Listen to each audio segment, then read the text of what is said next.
So this ministry is a youth ministry. So our target is mainly high school kids, and what we want to do is just present the good news about Jesus to these kids. We believe that Jesus can change lives, that he can change their story.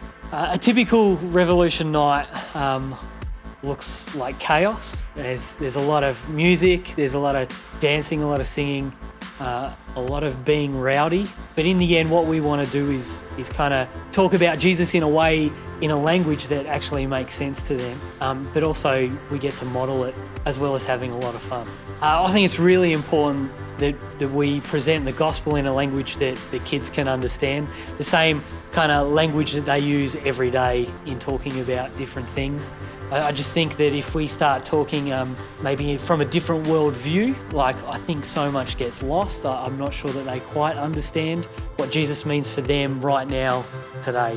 One of the biggest things we see is people who are socially outcast, people who don't have a community as such or have a broken family or aren't involved in any family whatsoever.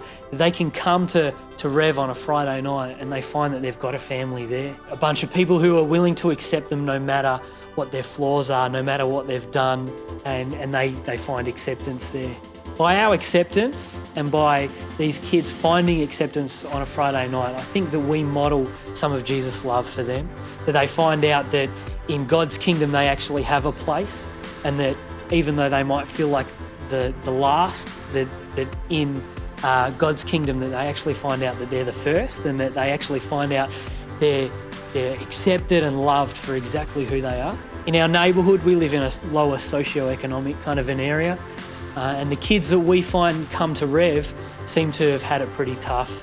Their life story so far has been pretty terrible in some cases, and I believe that that as the army, our mission first is to the poor, and bringing the good news of Jesus to those guys. And I believe that that's exactly what we do every Friday night.